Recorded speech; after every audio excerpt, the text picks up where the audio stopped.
we have two very different images to start off our look at socialization agents.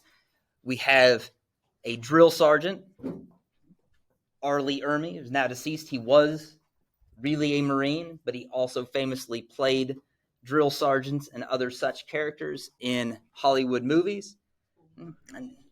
And so we've got very formal, uniformed socialization agents teaching obedience, hierarchy, tradition. And we also have Goths. Goths and drill sergeants are all socialization agents. Different kinds of socialization agents with different effects and different purposes, but they are all socialization agents.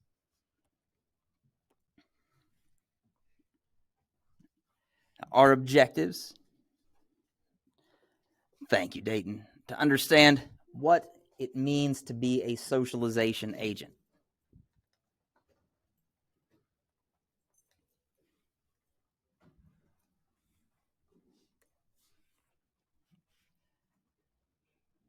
And to understand that within the concept, we have different kinds of socialization agents.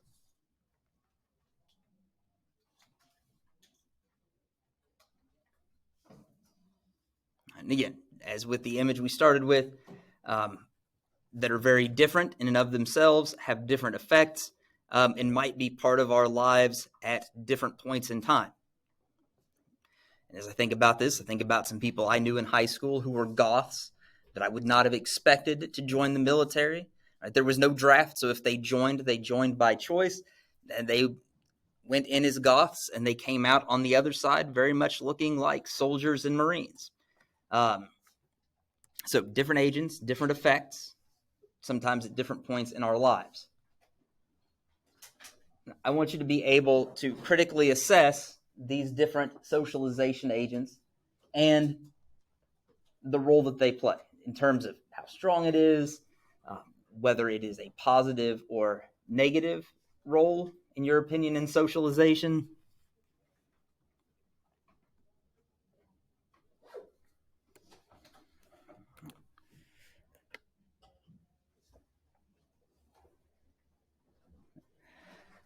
Because socialization, we might not use the word, and especially not in that way in America's current political debates, but a lot of the most polarizing political issues right now are about socialization. Parents who are worried that I'm either doing too much or too little of something to influence their child. Among other things, right? Florida's so-called "Don't Say Gay" law, the controversy that started with between Ron DeSantis, the governor of Florida, and Disney, for example. The socialization is a hot-button issue, and even if you don't see it called socialization in the news. So to recap a little bit of what we've learned so far.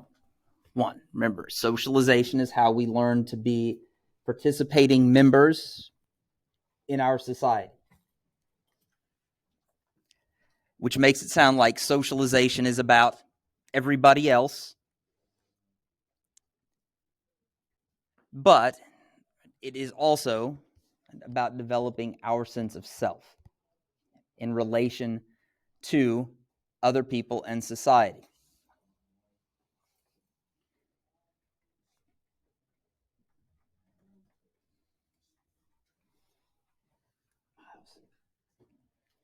See that far out, Riley?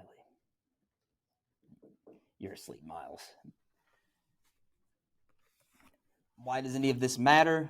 Well, if societies do not socialize the next generation, then the society dies. I'm not trying to confront you with some new extinction crisis that you didn't know about.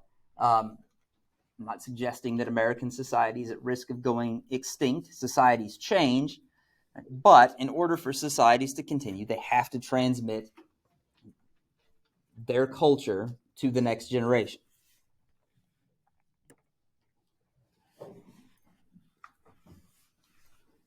So now we're going to look at the agents of that process that keeps societies alive and somewhat continuous. You want me to hang on a second? Sure.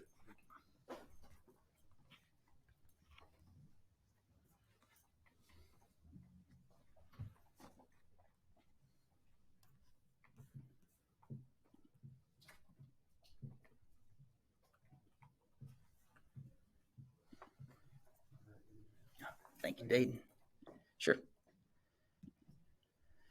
Well, unfortunately, these are not the kind of agents that really make for the characters of TV shows. They are instead the groups and institutions we encounter in our day-to-day lives.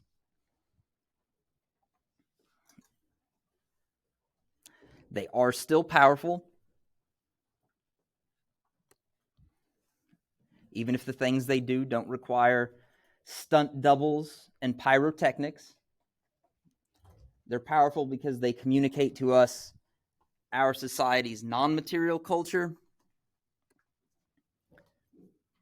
which remember includes things like our norms, folkways, mores, our beliefs, whether it's religious beliefs, political beliefs, and values, right? Our sense of what's inherently good, inherently bad, what's right or wrong.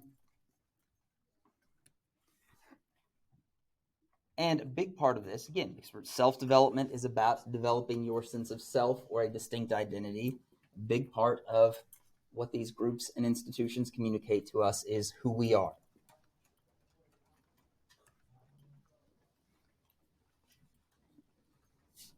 And also how we're supposed to interact with our society's material culture. The use of various objects,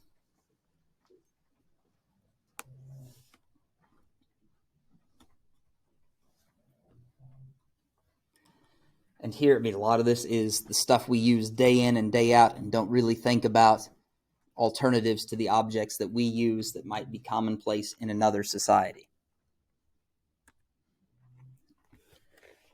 Of course, though, a big part of that is going to be what technologies are adopted or not adopted by you and your society.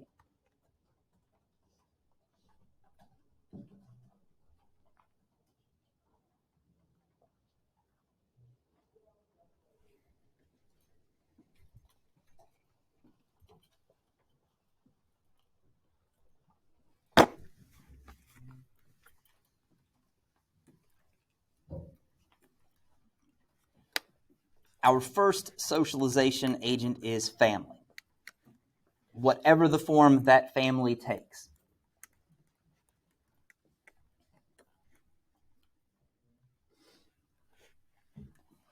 And they teach us some of that earliest material culture that we take for granted later in life.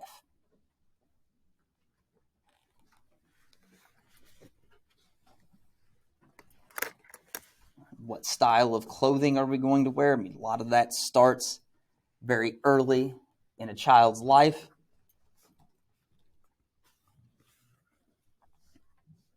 Right. Example, who wears which colors?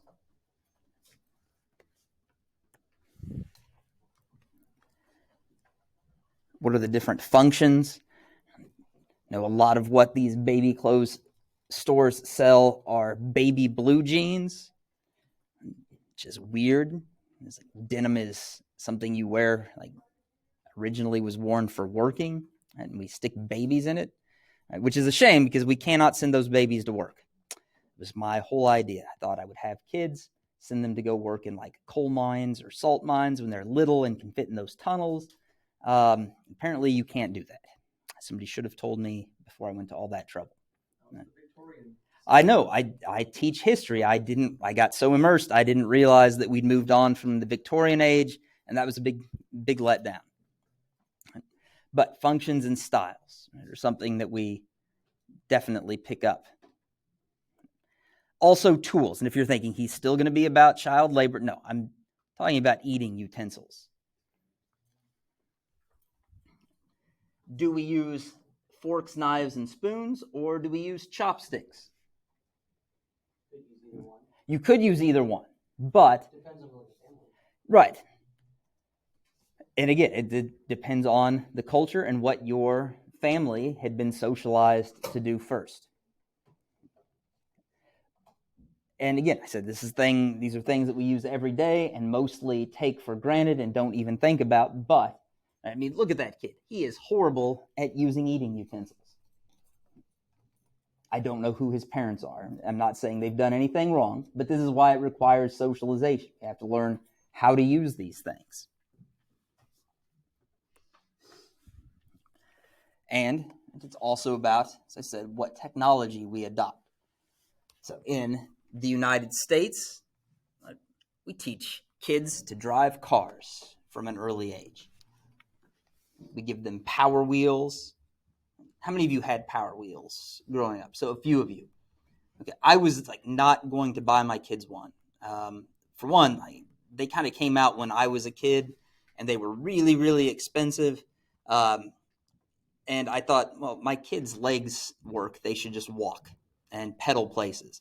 But even for parents like me who are no fun at all and way too cheap, right, you can still get those little cars that are like the Flintstones cars where you drop your feet through, right, and scoot yourself along. We teach kids that we are a car-based society. If you're growing up in Japan, on the other hand, you are taught from an early age how to use public transit. And because Japan is a very safe society, it is very common for very young kids to start traveling about the city on their own using public transit. That little girl is all by herself, and nobody's going to be calling Department of Child Services or anything else to report that she is on her own, because that is understood to be normal. It's just part of growing up in Japan. In addition to transportation, it's also the reason that small children in the United States are given things that look like smartphones.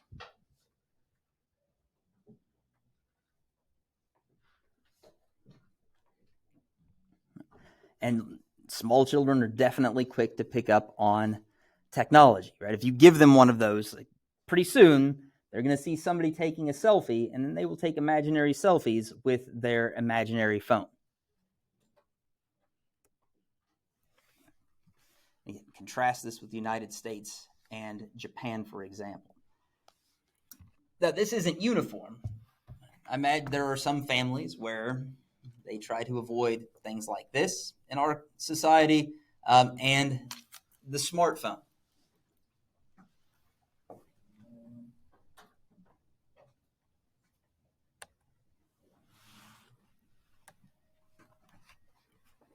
It's not all about material culture. In fact, perhaps the most important things, if not just the day-to-day, are the non-material culture that we are socialized into by our families. Some of this still can be rather basic in terms of our norms. Table manners are something we are socialized to have.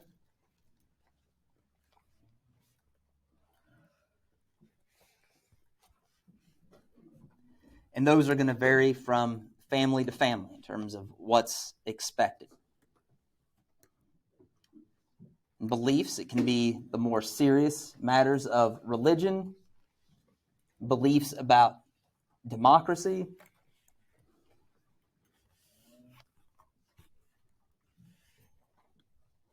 Yes, Rakaya. Oh, so cars in, yeah, anything like that would be fine.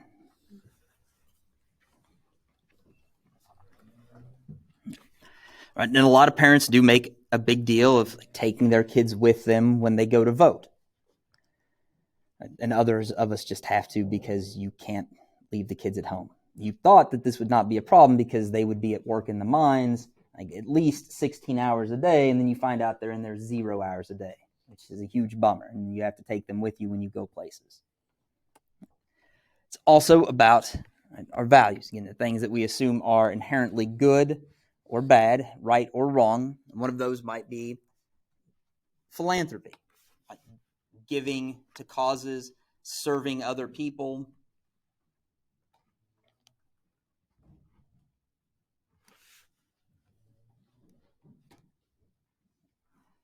And, of course, identity. Family is our earliest source of identity. Sociologists, political scientists, all kinds of people, psychologists, use the terms in-groups and out-groups when we talk about people's identity. Family is your first in-group.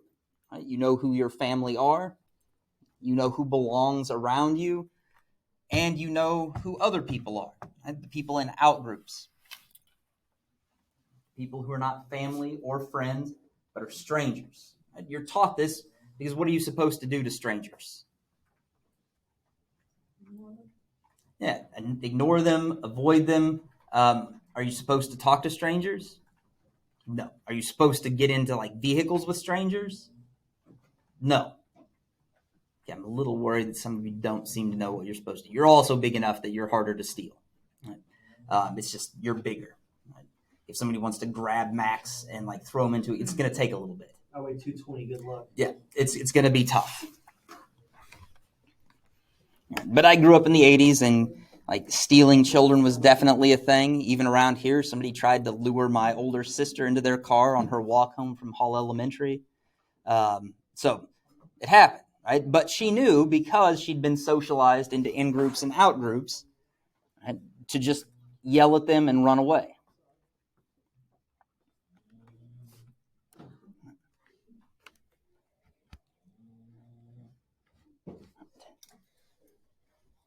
As we get older, and we will talk more about life stages later because it's relevant to this, but for now I just want to introduce the groups.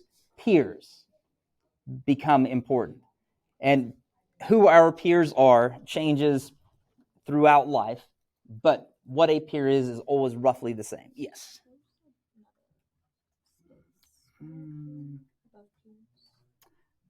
Oh, so it should be, yeah, I don't know why I did that. Apparently I've done that twice in this. I thought I got rid of those things, but okay. So the first one, let's see, Rakaya, you had asked about, so in the past, Power Wheels or cars in America, either of those things is fine. And then peers and peers. Apparently this was a problem before, and it's been long enough that I forgot, which those of you who have ever tested my memory know it definitely does not last from semester to semester. Did you at least give your kids a bicycle? Yeah. Well, sort of. Like my parents were really big about always storing bicycles inside, and so the bicycle my grandfather assembled for me when I was 8 was still in essentially pristine condition and given to my son, who has since trashed it. So I didn't really give them a bicycle, but I kind of let them have my bicycle. Is that sort of the same? You're not sure. You're not going to give me. That's okay. It's like I told you. Like I've been defined as tighter than 3 coats of paint. Right? So I'm a little cheap. Plus, he trashed it, so it'd be clearly this was the right decision not to buy him one. Yes, Max. My family was big on keeping bicycles, like, cause we had a like a little thing right by our front door where we stored all our stuff, and we'd keep our bikes there. And they're probably in better shape. They're in Yeah. great shape. No, mine. I mean, that bike was old. It was old enough that it was actually still made in the United States of America. Well, the kit was, and then it was assembled in the United States of America by my grandfather, who had been a union engineer. So it was sort of a union-made American bicycle. It's one of those old ones. Teach him how to fix it. Well, he hasn't broken it that bad yet. I mean, he's cosmetically trashed it, but it still works. All right. So we're all clear on the peers and peers thing. Thank you, Emma. Thank you, Rakaya.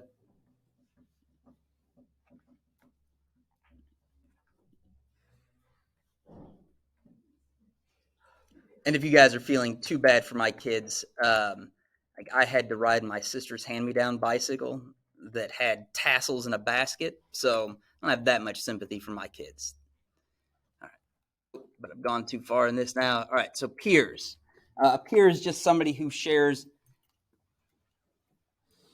roughly your same social location in terms of age, your social status,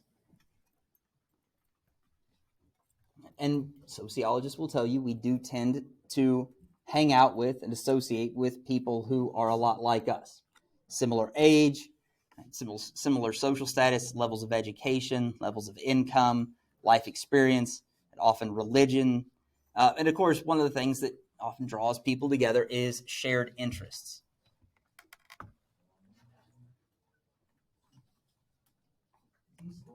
He really is. It's not the loudest. I have a student in another class who snores like something straight out of a Looney Tunes cartoon. It is hilarious.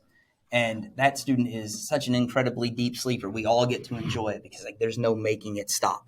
I don't do it out of cruelty. I do it out of there's no other way. All right.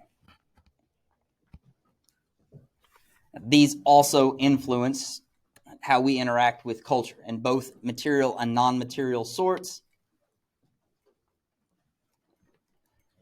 When we're small children, it might be the kind of toys we play with, the cartoons we prefer to watch. As we get older, it might be the style of clothes we wear. Do we dress like an athlete or do we dress like a goth? And what music do we listen to?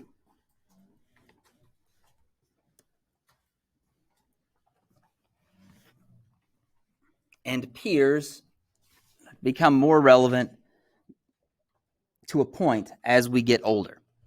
We'll talk about why that kind of shifts back and forth over time when we talk about different stages of life.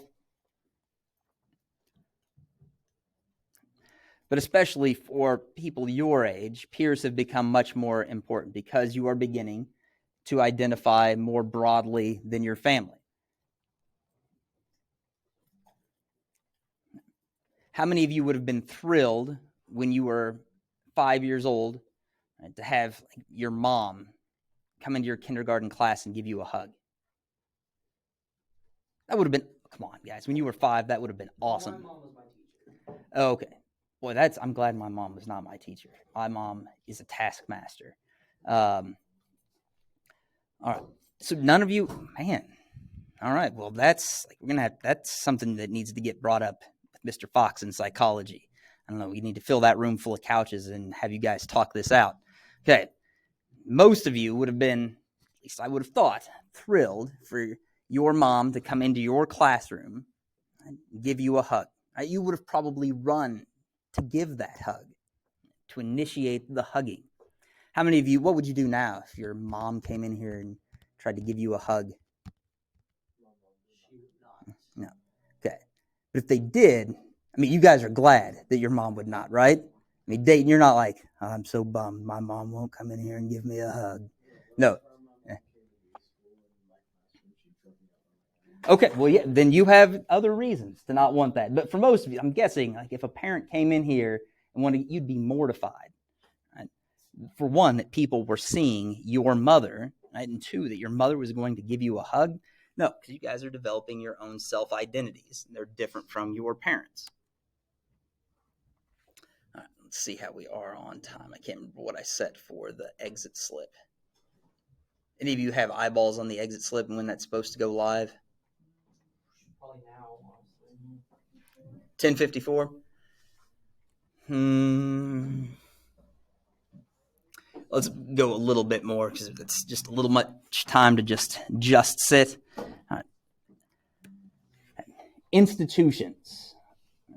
These would be kind of the big socialization agents that functionalists would emphasize. And there are two types.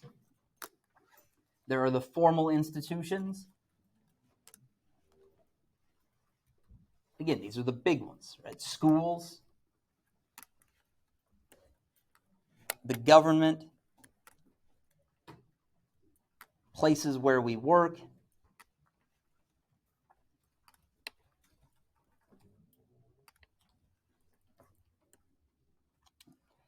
and religion. What makes them formal? most obviously, they're kind of everywhere, and they usually happen in big buildings and buildings with a special purpose. You can almost always spot a school or a government office. Workplaces can obviously vary quite a lot. We could be talking about a McDonald's, or we could be talking about Altech, different workplaces.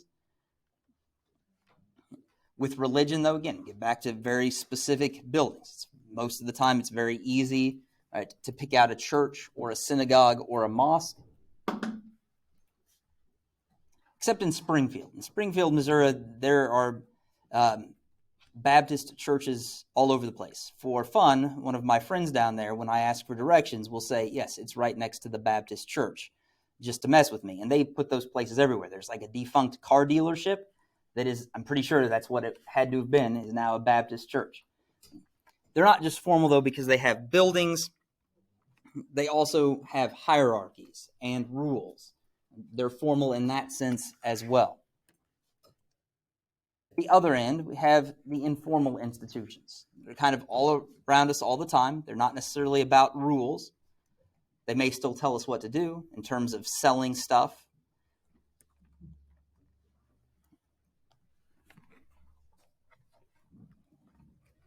All right, and I will pick up with this tomorrow because that does put us close to our exit slip time.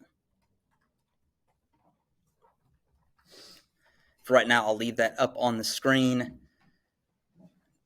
Once you are finished, please just make sure your notes are saved in Kami. I can go back to that module, find the exit slip. We'll put that up on the screen briefly, and then I promise for those of you who still need to type, I'll throw it back up there. Yes, Max. Your family also have no shoes in the house policy? Yes, they were definitely some of those, which is why they've had the same carpet in that house for 30 years. I mean, there's something to it. I'm not knocking it, but okay. It's going to be same information as the do now, fewer questions. You have 5 minutes for the quiz. It will lock at 10:59. Guys, so far we are still on track to get ourselves back on the board, so make sure we're following those rules. The quiz is live. Good luck.